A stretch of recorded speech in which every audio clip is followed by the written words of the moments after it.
Hi, my name's Phil. I like talking about politics, and in this video I'd like to discuss the moves by the Conservative Party which they are taking should they decide to go for an early general election. And by some accounts it could be a very early general election. But first, if you'd like to be notified of daily news and politics, please subscribe to the channel and click the bell notification icon. So saw this on Friday. Now, makes sense for the Conservatives to make sure they'd be ready for a general election in 2023. That would be standard political wisdom at any time.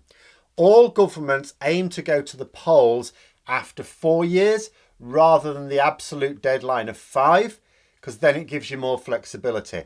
If you think you can win the election at the 4-year mark, that's when you trigger the election.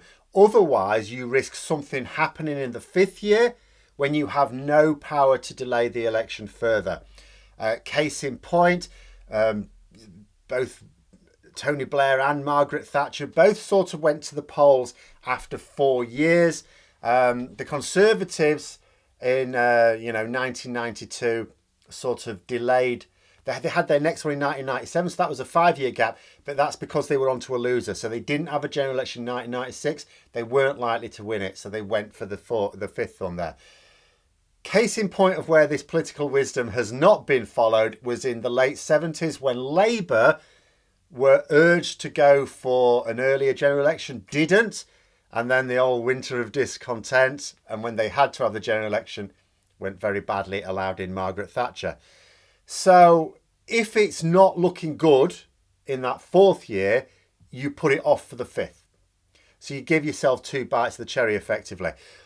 Now, what would not be normal is going for a general election in 2022, or even getting ready for one later this year, though that I would have thought is surely not seriously being planned. However, there is some unusual politics at play here, which might mean that the Conservatives do genuinely try for an election next year. Ordinarily, it would be madness. The Conservatives have got an 80-seat majority right now. If Boris Johnson, diminishes that majority, he has much less power to ram through legislation that he wants to get through that maybe some in the party don't. You give more power to individual groups within the parliamentary party if your majority is smaller. If you look at the polls, they're still ahead. But it's not believed that they would necessarily win the election on the base of it. Not that the share of the popular vote lets you see how they do in a first past the post election. You need to drill it down to individual constituencies for that. But the Conservatives won their large majority last time, not by getting loads and loads of votes. They didn't. They got hardly any more votes than Theresa May did in 2017 when she didn't win a majority at all, let alone a big one. They did it by winning a lot of seats by a really small margin. Many things are different now. Not only is their popularity in the polls down, but there is every hope that it will continue to go down. Also, they're making a monumental mess of Brexit. Brexit is now a reality. They promised that it would all be done and dusted if they were voted a majority. It's not. They're trying to renegotiate it. They're trying to cancel it. They've also killed quite a lot of us unnecessarily during the ongoing pandemic. There has also been the one rule for us, no rules for them scandals, to say nothing of the corruption or the culture wars that they've now started losing. Finally, Labour have a leader who, sure, not setting the country on fire right now, it has to be said, but is nonetheless someone that the Conservatives and their media are finding it impossible to attack. The Daily Mail tried in the early days of his leadership, and the best smear they could come up with for Keir Starmer was that he bought a donkey sanctuary for his mother. Not even kidding, they actually tried to make that sound like a character attack on him. And none of them have found anything to smear with him with since. The biggest thing I can say in support of Keir Starmer is the Tories quite desperately want to get rid of him. And the best Johnson has ever managed in Parliament to attack him with is by continuing to point out his association with Jeremy Corbyn, the fact that he served in Jeremy Corbyn's shadow cabinet. But all that line does is to highlight to those who didn't want Corbyn to be Prime Minister and the people who maddeningly think that somehow he would have been worse than Boris Johnson, that a vote for Labour won't actually result in that outcome. All you're really doing is reminding people that actually it's someone else in charge now. Someone that people don't have anything particularly against. In other words, everything the Conservatives had going for them in 2019, and even then it only just sneaked them the seats they needed. Yes, it's a large majority, but in terms of the seats they got, the votes they got rather, it was only just enough in about 100 seats. Those advantages are gone now. In fact, the Conservatives have just lost another council by-election to a huge swing to the Liberal Democrats in their heartlands.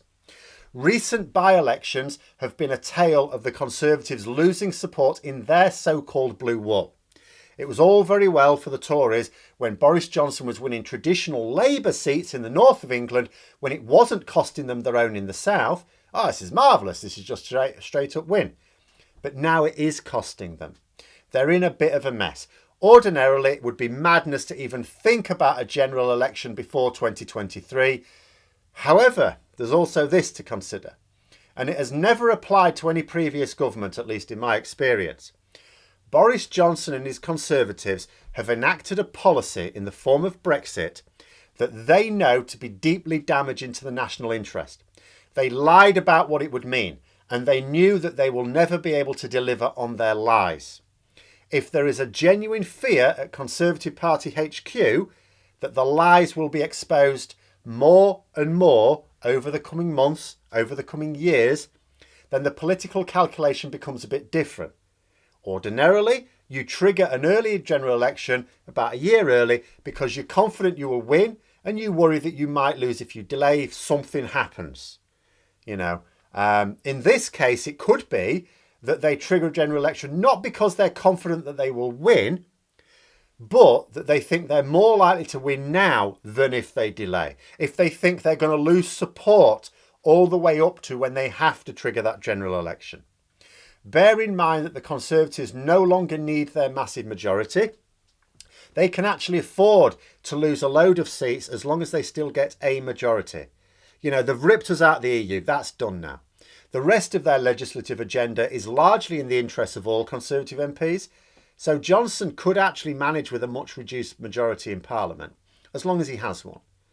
They may also take the view that they'd rather go to the polls before Labour becomes a stronger electoral force.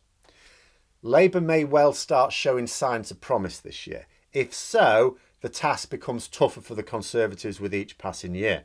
You could also argue that if the Conservatives wait until 2024 or even 2023, that people might reasonably ask where the benefits of Brexit are. Where's all this levelling up you promised? An earlier election might allow the Tories to claim that it's all underway. Don't worry, it's all in hand. We have put the funding in the right place. It's all sorted. But, it takes a few years. Absolutely, by 2024, you'll see it. It'll all be there. But unfortunately, we're having the election now. You know what? But if you let Labour in, they'll just wreck it all. That's a common enough trick for them. Green shoots and all that crap. You've heard it before. Though I couldn't rule out this being partly a ruse to force Labour to show their hand early as well. Starmer's playing a long game. I've said before, I don't know that he's playing a good long game because I'm not privy to their plans and some of it has seemed a little odd. But he is playing a strategy intended to be ready for 2023, which is when they believe the Conservatives would like to trigger the election. The prospect of needing to be ready for 2022 or even later this year, which I really don't think is likely, but if the Conservatives put in place action that might allow for it, that may force a rethink in Labour. Can Labour adapt quickly enough when they have financial troubles? Continued infighting in the party, which I have to say I'm quite pleased that it doesn't seem to be spilling wider. Whenever I see people talking about the need to work together, people talk about the need for Labour and the Lib Dems to form an electoral alliance. I don't really see a lot of people outside the party talking about party infighting. That's good.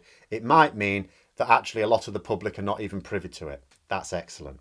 And when the party are yet to break through into the public's imagination as well, that's another issue. Hopefully that will happen over this year, but it hasn't yet. So I'd say this should be at least a wake-up call for Labour. The plan for Starmer and his team has been to get out and about this summer and then go into the party conference in September with a strong agenda based on their fact-find around the country to actually say, this is what we're going to do. These are our policies. This is what we're going to push. The pressure will now be on to absolutely get it right. Not use this year as a test, get it right. The Conservatives have burned their vaccine boost now. Our European neighbours have overtaken our vaccination rates. We can no longer claim to be leading the way on vaccines. We're not. We're falling badly behind. The EU as a whole has vaccinated more per capita of the population than we have. The government have no more aces up their sleeve, that I can see anyway, and their culture wars are starting to cost them support. Labour are already gaining. But those gains are only really because people are going, well, anything's better than the Conservatives right now. Those gains will be accelerated if they can also present the public with an appealing choice of government, not simply a non-crap version of the current one. If I were Labour, I'd be trialling a bit of campaign mode now. See, I saw a rather good tweet this weekend from a chap by the name of Paul Delaney.